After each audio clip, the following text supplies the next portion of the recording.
Oke sahabat Napak Jelas, kita akan ngobrol santai nih dengan Kak Agus terkait dengan makam-makam di Gunung Sembung ya. Silakan Kang. Jadi kalau kita baca menurut kitab-kitab yang saya baca di kitab-kitab kuno, sebenarnya Gunung Sembung itu tidak beda jauh dengan kompleks pekuburan yang ada di Girilaya. Jadi sejatinya itu khusus kuburan untuk para pembesar keraton atau keluarga keraton, diantaranya para tumenggung, para adipati, para panglima, para senopati, dan keluarga keraton, para pangeran. Selain dari kerabat atau para pembesar itu tidak boleh. Akan tetapi kebijakan pemerintah saat itu, kenapa di Gunung Sembung itu ada kompleks pemakaman para Ki Gede? Sebab sejatinya kalau di Gunung Sembung itu dulunya itu adalah pesambangan atau pengguron atau pesantren yang diisi murid-muridnya itu diantaranya para Ki Gede. Makanya di Gunung Sembung ada istilah kliwonan. Jadi mengajinya para Ki Gede itu atau melaporkan kondisi perkembangan agama Islam adanya di Jumat Kliwon. Makanya ketika Jumat Kliwon Gunung Sembung rame. Begitu. Dan sejatinya menurut literasi yang saya baca di naskah kuno, bahwa itu sebuah simbol untuk mengenang jasa para Ki Gede. Sebenarnya yang dijadikan makam itu adalah bilik atau kamar-kamar santri saat itu. Contoh Ki Gede Bango II, kamarnya tidurnya di sini. Sebab beliau siapa? Dia adalah murid dari Sunan Gunung Jati. Logikanya setiap santri pasti punya kamar. Nggak mungkin santri tidurnya kan bergerombol, nggak mungkin. Masing-masing punya bilik, punya kamar. Dan untuk mengenangnya, bilik tersebut dijadikan makam. Kenapa dijadikan makam? Kalau bilik tetap bilik, hancur dimakan zaman. Contoh kamar. Kalau kita bentukkan kamar saja, pasti kayunya keropos dan rusak. Nah, kenapa dibentukkan makam? Sebab yang bentuk pekuburan, bentuk makam itu semua orang tidak ada yang berani merusak makam. Istilahnya kualat kalau merusak makam, makanya nggak ada yang berani. Jadi pinternya leluhur, cerdasnya leluhur itu biar abadi untuk mengenang jasa Ki Gede yang membantu perkembangan agama Islam, diwujudkan sebagai makam. Sebab makam tidak ada yang berani merusak. Jadi simbol itu ya? Simbol ya. Makanya kenapa di Gunung Sembung itu tata letaknya itu rapi, persis seperti tata letak desa-desa. Begitu. Kalau ada yang berpendapat itu makam asli, ya terserah. Logikanya begini, kita berasal dari desa Bango II, punya anak cucu di Bango II. Apakah mau orang tuanya dikubur di Gunung Jati yang menempuh jarak berapa kilometer? Kan repot. Ya nggak mau lah dikubur. Jelas kan, logika repot.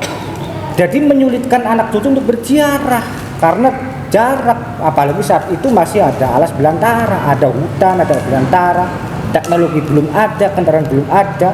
Ketika jalan ya hujan, ya binatang buas pasti ada.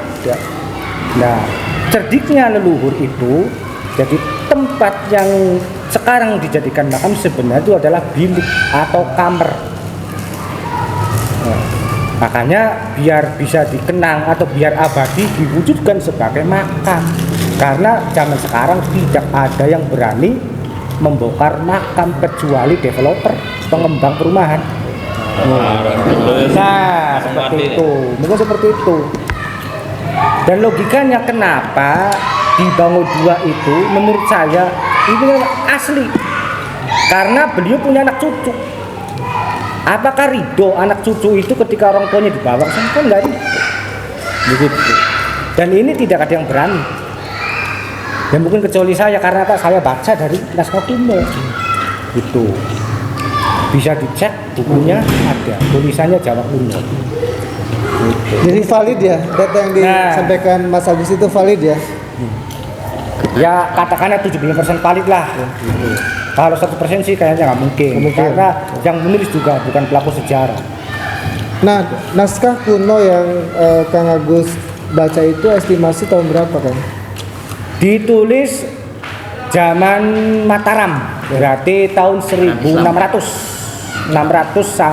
Mataram kan runtukan tahun 1665. Berarti ditulis zamannya Amangkurat. Oh, Mangkurat. Amangkurat. Seperti itu. Untuk tata letaknya sendiri gimana? Tata letak apa itu? Yang tadi disinyalir makam itu sebagai ini ya, sebagai simbol Iya. dari para pemangku atau orang-orang yang ditunjuk langsung sebagai Iya. pemangku wilayah suatu Iya. daerah. Di situ kan misalnya contoh kayak Buyut atau Bango II. Bango II ternyata dekat dengan Buyut Jemara. Iya. Itu gimana, Kang? Kita bisa lihat langsung ke Gunung Sembung, karena di Gunung Sembung di sebelah timur itu Nyimas Robiah, ya di sebelah utaranya Nyimas Robiah Kreo. Ya, yang ngarang-ngarang itu deh. Berarti kan jelas di sebelah selatan Bango II, sebelah utaranya Kreo, persis sama seperti tata letak ini, tata letak desa. Sebelah selatannya pun Betul. Gede Jemaras gitu. Tidak sebelah itu Jemaras. Berarti sesuai dengan tata letak desa. Kok kenapa bisa seperti itu? Berarti dari tata ruang tata kota suatu Iya. kecamatan pun sudah terlihat ya Terlihat. di pemakaman di Iya, Gunung Jati itu tertata. sendiri. Tertata ya. rapi, iya. Mana menjadi wilayah mungkin dari satu beberapa desa itu keterkaitan mungkin nanti ke depannya menjadi tata ruang suatu kecamatan Iya. melingkup di beberapa desa itu Iya, tadi. iya, iya. Jadi sebenarnya kalau kita pangapunten ya, kalau kita mengkaji sebuah sejarah, kalau kita hanya sebatas meliput dengan situs tanpa ada manuskrip, memang kevalidannya masih diragukan kan. Tapi kalau kita memakai metode 6 metode tersebut, insya Allah secara akademisi bisa diterima, secara pitutur masyarakat bisa diterima, dan secara analogi akal juga bisa diterima. Karena datangnya para wali ke tanah Jawa itu untuk membawa kebenaran lan lamun jare bahasa Cirebon kanggo minteri masyarakat Cirebon dudu kanggo bodohi. Oh. Makanya kenapa teknologi zaman dulu itu ketika kita kaji zaman sekarang itu sangat luar biasa. Contoh vaksin naga liman. Kalau kita kaji secara akal dari seni apa namanya ukirannya, dari catnya, kan zaman dulu nggak ada thinner. Tapi kenapa naga liman itu warnanya seolah-olah seperti dicat oleh nodrop, awet. Tuh begitu hebatnya orang dulu tuh. Dan sekali lagi para leluhur kita itu datang ke Cirebon itu untuk menemukan bikin pinter masyarakat, bukan bikin bodoh. Seperti itu. Dan biasanya para leluhur itu mengajarkan ilmunya itu sesuai dengan syariat. Contoh, kita bicara Jemaras. Kan ironis, masyarakat Jemaras tidak tahu bahwa sejatinya dirinya itu adalah anak cucu Jemaras. Tapi dari jalur mana? Kan begitu. Dilihat dari itu saja kita kaji. Padahal kalau kita kaji secara ilmu hak waris ketemu bahwa kita itu asli anak turunan Jemaras. Contoh adanya Buyut apa namanya Buyut Epik, Buyut Pelebe apa namanya Pande, terus Buyut Jembangan. Kenapa tata letaknya itu per blok? Bisa jadi beliau-beliau itu adalah anak turunan Nyi Gede Jemaras yang dikasih hak waris sesuai dengan wilayah masing-masing. Begitu.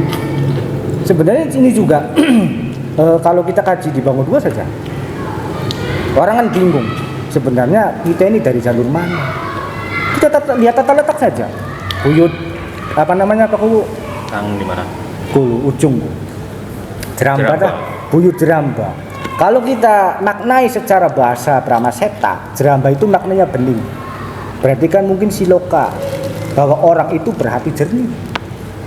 Kan begitu, karena orang-orang terdahulu itu namanya berdasarkan peristiwa dan tingkah lakunya gitu. Jadi memberikan nama tidak asal semerta-merta ngasih nama ini, enggak. Julukannya. Ada peristiwanya, kayak ya itu tadi, kayak Mbah Kuwu Cerbon. Jadi kan dia menjabat sebagai kuwu pertama atau kuwu kedua setelah Ki Alang-Alang. Kenapa disebut Ki Mangkubumi atau Ki Cakrabumi? Karena orang yang pertama kali menciptakan tentang metodologi pertanian kan Mbah Kuwu. Makanya beliau digelari Ki Cakrabumi atau Ki Mangkubumi. Ada lagi Buyut Panjunan atau Paran Panjunan. Panjunan berasal dari kata tanah merah. Karena apa? Karena beliau itu spesialis membuat gerabah dari tanah merah, maka dijuluki Pangeran Tanah Merah atau Panjunan. Berarti kan ada peristiwanya. Nah, di situ saja kita sudah dididik atau dikasih edukasi oleh leluhur itu bahwa nama-nama beliau itu berdasarkan peristiwa. Seperti itu. Kayak contoh ini Mas Robiah di Bangun Dua. Kenapa disebut Robiah? Murabbi. Karena beliau perempuan, maka Robiah berarti beliau itu adalah seorang pendidik atau guru agama Islam. Nah, kenapa di situ ada Kuwu Sara? Sara itu maknanya syariat Islam. Kuwu itu berarti orang yang memimpin pesantren dalam rangka mengajarkan agama Islam, maka disebut Ki Kuwu Sara. Jadi secara hubungan atau korelasinya kan ada. Di sini Mas Robiah, di sini Ki Kuwu Sara. Nah, menurut kitab yang saya baca bahwa beliau Mas Robiah itu adalah anak dari Ki Kuwu Sara, yang sejatinya Ki Kuwu Sara itu adalah Mbah Kuwu Cerbon. Jadi kalau kita kaitkan dengan naskahnya, ya masuk. Yang ada di sana tuh Mas, yang ada di Mas Robiah tuh. Di sebelah sini Ki Kuwu Sara, di sini Mas Robiah. Dulunya di sini ada sebuah pesantren besar. Murabinya jadi Mas Robiah dan Ki Kuwu Sara. Seperti itu. Jadi nama itu berdasarkan peristiwa atau profesi orang tersebut. Kalau di dalam sejarah Cirebon, nah, masalah keluarga apa ini? Iya, nyambung. Tapi valid atau tidaknya, benar atau tidaknya, yaitu wawalan, karena saya berdasarkan literasi atau manuskrip seperti itu. Oke, itu aja teman-teman ya, nama-nama situs atau nama-nama tempat ya. Ternyata ada siloka ya atau simbol yang memang sengaja disematkan oleh leluhur kita ya. Sampai ketemu di episode selanjutnya teman-teman.